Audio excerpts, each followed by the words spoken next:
आप जो दिल्ली वाले लोग हैं 5 मिनट ब्रेक ले सकते हैं।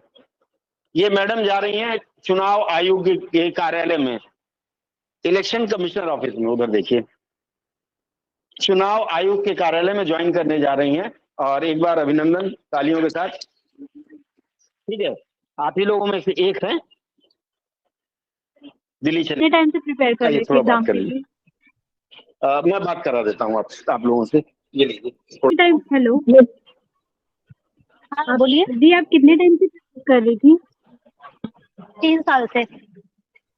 3 साल से। 19 पहला, 20 सेकंड था और 21 में तो फॉर्म ही नहीं आया, तो 22 में देना पड़ा। इलेक्शन कमीशन का अलग से एग्जाम होते हैं मैम?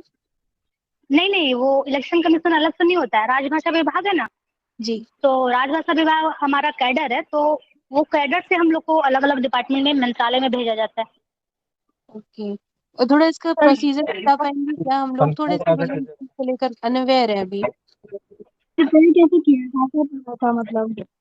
करना क्या है, प्रिपरेशन आपको पढ़ना ज्यादा है, पढ़ने से ज्यादा आपको रिवीजन ज्यादा करना है मेरे ख्याल से।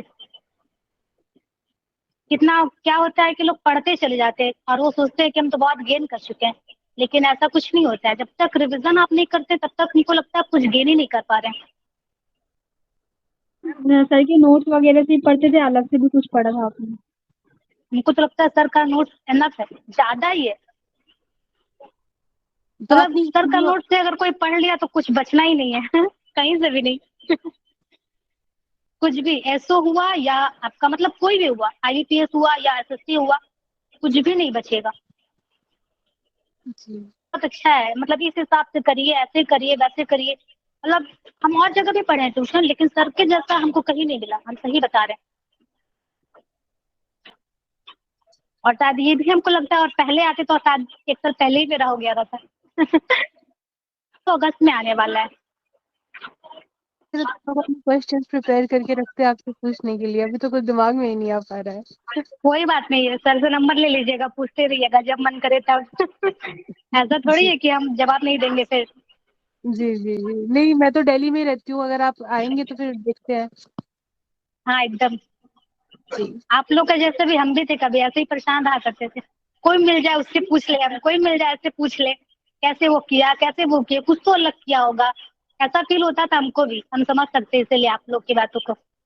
जी, इनके स्टूडेंट्स में मतलब अगर कोई हो जो ऑनलाइन के स्टूडेंट में, हमारी जो स्टूडेंट क्वालिफाई की है, बड़े गर्व के साथ हम कहते हैं कि उसकी आंखें नहीं है। तेजस्विनी नाम है उसका, तेजस्विनी पवार, मुंबई की लड़की है, टोटली ब्लाइंड है, देख नहीं पाती है, और वो क्वालिफाई की है हमारी ऑनलाइन स्टूडेंट की। इससे बड़ी बात कुछ नहीं हो सकती है कि ब्लाइंड लड़की। और हैरानी की बात है कि पेपर 2 में जितने भी आंख वाले थे उससे ज्यादा स्कोर की है। मैं शीघ्र ही उसकी ज्वाइनिंग हो जाए तो मैं आप लोगों से तेजस्विनी की बात करवा दूंगा। ठीक है, ऑनलाइन बैच में और भी बहुत लोग क्वालिफाई किए हैं, बहुत लोग ज्वाइन किए हैं। बात ऑनलाइन और ऑफलाइन की नहीं है, बात है कि आप कंसंट्रेट कितना करते हैं। कोई भी इनको भी हम लोगों ने बहुत बोला होगा, कभी ना कभी हमने गलती किया होगा तो इनको बोला होगा, आप लोगों को भी बोलते रहते हैं, पर इन्होंने हमारी बात मानी। जैसे आज मैं आपको प्रैक्टिस करा रहा था, तो जब भी प्रैक्टिस कराऊंगा तो हमारी बात मानती थी कि नहीं ये नहीं होगा, उस पर मंथन इन्होंने किया होगा, अपनी गलतियां सुधारी होंगी। कुछ गलतियां हैं जो आपसे हो रही हैं, उसको सुधारिए, बस स्पष्ट हो जाएगा, कोई दिक्कत नहीं है। ठीक है, सबको मिलेगा। अब अवंतिका है शायद, अभी अवंतिका का 1-2 नंबर से छूटा था। कितने नंबर छूटा था अवंतिका? सिर्फ 6 नंबर से सर। 6 नंबर, कोई बड़ी बात नहीं है। तो इसका मतलब कहीं छोटी सी कमी रही होगी, उसको दूर कर दिया जाएगा। जानते हो ना तुम लोग? हाँ, किसमें है? सीएसएल में सिलेक्शन हुआ है अभी जेएसटी के माध्यम से, और बहुत ही क्या बोले, ऐसा सफर रहा है। जरा बोल दे तेरे बारे में। ये इसलिए जरूरी है कैंडिडेट इनके बारे में जानना कि देखो, आपको बहुत सारे ऐसे कैंडिडेट्स मिलते हैं ना जो एक अटेम्प्ट में पास करके सेलेक्ट हो जाते हैं, सफल हो जाते है ना। रहने दीजिए, हो जाएगा, मत बताइए। और कुछ ऐसे कैंडिडेट्स होते हैं जो स्ट्रगल करते हैं और कई बार ऐसा होता है कि बहुत सारे अच्छे स्टूडेंट्स भी स्ट्रगल करते हैं। तुम लोग को ये सीखना होगा, ये अच्छे स्टूडेंट्स में से मतलब अच्छे स्टूडेंट्स कहने का मतलब ये नहीं है कि इसको आता है, वो हम नहीं बोल रहे हैं। मेहनत अगर आप करते हैं तो आप काउंटिंग में आता है। मेहनत करने का मतलब सीधा सा है कि आप एक प्रॉपर डिमांड, रेगुलर डिमांड जो है, किस चीज का डिमांड है, कैसा डिमांड है, वो क्या चीज है, आपको थोड़ा सा समझना पड़ेगा।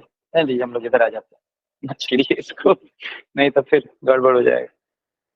क्या है, देखो बहुत सिंपल सा बात है। अभी इसको अगर तुम लोग देख रहे हो, लग रहा होगा कि बहुत अलग है ना, बहुत अलग है। देखो अलग एक चीज तो है, वो अलग क्या है, वो तुम लोग जो सोच रहे हो वो अलग नहीं है। अलग एक चीज है, क्या अलग है पता है? इसका जो अपना कमिटमेंट था वो बहुत अलग है। अभी 7 बजे के आसपास निकल जाते थे ट्यूशन पढ़ाने के लिए, 6 बजे के आसपास। हम कभी कभी स्कूल जाते थे बाइक से, 6 बजे के आसपास हम इधर से स्कूल जा रहे, देख रही है साइकिल चलाते हुए, दौड़ते हुए जा रही है अपना पढ़ाने के लिए। स्टिल क्लास में आना है, पढ़ना है। बहुत लेट से मेरे पास आई है, 1 डेढ़ साल के स्ट्रगल के बाद। तब तक ये तैयार थी लेकिन सिलेक्शन नहीं हो रहा था। देखो डिफरेंस क्या है, ये ऑलरेडी तैयार थी, इसको जो याद करने वाला पोर्शन है वो याद है, ग्रामर कंप्लीट है, स्टिल 1-2 बार सिलेक्शन नहीं हुआ है। ऐसा भी हुआ है कि जो इसके साथ इसकी फ्रेंड है या फ्रेंड है कोई, वो इससे लेस प्रिपेयर्ड है लेकिन उसका सिलेक्शन हो गया है, इसका सिलेक्शन नहीं हुआ है। बहुत निराशा, लेकिन वो निराशा के बाद भी एक फाइट बैक जो होता है कि हाँ जाके फिर हम करना है। और दूसरा चीज ये है कि सीखने की जो प्रवृत्ति है वो आपको रखना पड़ेगा। जैसे एक होता है ना, सैचुरेशन में आ जाते हैं कि हाँ मेरा सिलेबस कवर्ड है, सैचुरेट हो गए कि और हमको सीखने का जरूरत नहीं है। तो दिक्कत वहां पे आती है, आप जब सोच लेते हो कि हम सैचुरेटेड हैं, आप लेना बंद कर देते हो, तो फिर क्या होता है कि आप एक लिमिटेड नॉलेज के साथ आप एग्जाम में जाते हो। फिर उसके बाद नए क्वेश्चन, एग्जाम का पैटर्न हर साल बदलता है, आपको लगता होगा कांस्टेंट है, लेकिन ऐसा नहीं है। हर साल क्वेश्चंस नए आते हैं। और आपको ये बात आश्चर्य होगा सुनने में, हर साल 2 साल 3 साल का एक ट्रेंड होता है, उस ट्रेंड में सेम टाइप ऑफ क्वेश्चंस आते हैं। जो बच्चे सिंसियरली फॉलो कर रहे हैं ना उस बात को, उनको पता चल जाता है कि ये टाइप ऑफ क्वेश्चन अभी रिपीट हो रहा है, ये आ जाएगा, और ये आ भी जाता है। और वही 2-4 नंबर बोनस आपको एग्जाम में सिलेक्शन और सिलेक्शन नहीं होने के बीच का डिफरेंस रहता है। आपने पूरा सिलेबस कवर किया, लेकिन अगर आप प्रैक्टिस में नहीं हो ना तो दिक्कत होगी। और 2-3 चीजें हैं अभी, बहुत सिंपल गाइडलाइन, कुछ अलग इस स्ट्रैटेजी के साथ नहीं करते थे हम लोग, बहुत सिंपल रखते थे चीजों को। क्लास में आना है, कॉपी रिवाइज करना है, यहाँ पे आके मॉक लगाना है, मॉक देना है, एनालिसिस करना है। सबसे सामने यहाँ पे बैठती थी, इसको दिखता भी नहीं था, एकदम यहाँ पे बैठती थी आके यहाँ पे।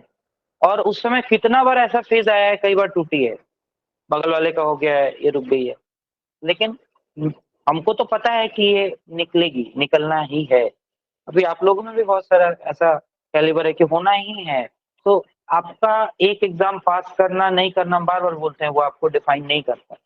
आपको डिफाइन एक ही चीज करता है, आपका एक हैबिट, एक रूटीन पढ़ाई का। आप अपने अंदर इस प्रिपरेशन स्टेज में जो आपको 6 महीना, साल भर या 1.5 साल का जो मिलता है, वो आपका कैरेक्टर बिल्ड करता है। कैरेक्टर कैसा बिल्ड करता है कि हाँ इतना बजे उठना है, ये पढ़ाई करनी है, ये इतना अपने आप को शेड्यूल करना है, कब क्या पढ़ना है, कितना पढ़ना है। वो प्रेशर लेना आपको वो प्रिपरेशन का स्टेज सिखा देता है। क्योंकि जब आप जॉब में जाएंगे ना, इससे 10 टाइम्स ज्यादा प्रेशर आपको मिलने वाला है। और ये जो एग्जाम का टाइम होता है या जो प्रिपरेशन होता है, ये एक लाइफस्टाइल होता है। आपको उस लाइफस्टाइल में जाना है कि हाँ हमको ये पढ़ना है। जैसे इंग्लिश पे काम करना है आपको जाके, तो उसके लिए आप यहाँ तैयार होके जाते हो। हम लोग को लगता है कि अरे यार यहाँ कुछ पूछा जाता है, वहां जाके ये सब थोड़ी होने वाला है, लेकिन ये प्रेशर हैंडल करना ही आपको वहां पे काम आने वाला है। वहां जाके आप 4 घंटा 8 घंटा अनुवाद करेंगे बैठ के, कभी 20 पेज का अनुवाद आ जाएगा। कंसिस्टेंसी जो आपके अंदर अभी है पढ़ाई करने के, 8 घंटा 10 घंटा बैठने की है, वो कंसिस्टेंसी आपके ऑफिस में काम आने वाला है। वहीं देखिए जो कि रिटायर होने के स्टेज पे है, जो आज से 30 साल पहले जिनका रिक्रूटमेंट हुआ है, वो आपके तरह प्रोडक्टिव नहीं है। रीजन क्या है? वो उस तरह के कंपटीशन को फेस नहीं करके आए। लेकिन वही आप बैंक का कोई पर्सनल, बैंकिंग पर्सनल को देख लो, वो उतना कॉम्पिटेटिव नेचर रखता है, अभी भी रिटायरमेंट के वर्ज पे भी वो कॉम्पिटेटिव नेचर रखता है। रीजन क्या है? वो उस तरह का कॉम्पिटिशन फेस करके ही घुसा होगा। समझते हो? तो वो एटीट्यूड आपके अंदर एग्जाम डाल देता है, और वो एटीट्यूड जब तक नहीं आएगा तब तक आपका सिलेक्शन नहीं होगा। आप भले सिलेबस कर लो, लेकिन वो एटीट्यूड मेन प्रॉब्लम है। एग्जाम का जो एटीट्यूड होता है, वो एटीट्यूड आपको कैरी करना पड़ता है। वो एटीट्यूड का कमी था ना 2 साल पहले। सर वही रूटीन के चलते हम कहीं किसी रिलेशन में नहीं जाते थे कि मेरा पढ़ाई खराब हो जाएगा, वो रूटीन टूट जाएगा, ये भी था। वो सब चीज है। कई बार ऐसा होता है कि हाँ अब दोस्त की शादी है, जाना है, जाएंगे, 1 घंटे के लिए जाएंगे, फिर वापस आ जाएंगे। ऐसा नहीं है कि 4 दिन उसके हल्दी में भी जा रहे हैं, मेहंदी में भी जा रहे हैं, बारात में भी जा रहे हैं और उसके बाद भी जा रहे हैं। तो वो सबसे नहीं होगा। आपको साल भर 1.5 साल भर अपने लिए देना है, फिर लाइफ टाइम आपके पास सोशल लाइफ के लिए है। 1.5 साल आइसोलेशन की जरूरत है। आपको खुद के ऊपर काम करना है। ये वो पीरियड है जब आप अपने ऊपर काम करते हो, और ये आपकी लाइफ का सबसे गोल्डन पीरियड है। अभी फील होता है ना वो जो स्टेज अगर याद करते हैं, तो वो चीज आपको बहुत मतलब अपने आप में एक मतलब करते करते पता भी नहीं चलता कि कितना कुछ गेन कर लिया, वो रूटीन फॉलो करते। और बहुत सिंपल स्ट्रेटेजी, अगर आप लोगों को स्ट्रेटेजी पूछना है, सिलेक्शन हो चुका है तो ये बता सकती हैं, अपना बता दिए हो। तो वो स्ट्रेटेजी बहुत सिंपल, जो बताया होगा मुझे नहीं लगता है कुछ अलग बोला होगा। प्लेन स्ट्रेटेजी जो हम डेली बोलते हैं, रोज आप लोगों से कहना है, कॉपी मेंटेन करके रखते हैं। सबसे ज्यादा जरूरी सर रिविजन बहुत इंपॉर्टेंट है, क्योंकि अभी जैसे क्लास में आप आते हो बिना कॉपी देखे आते हो। आती थी तो ये पन्ना पलटते रहती थी, कहाँ पे क्या पढ़ाना नहीं पढ़ाना। आपको याद भी नहीं है, याद है आपको कल क्या पढ़ाए थे?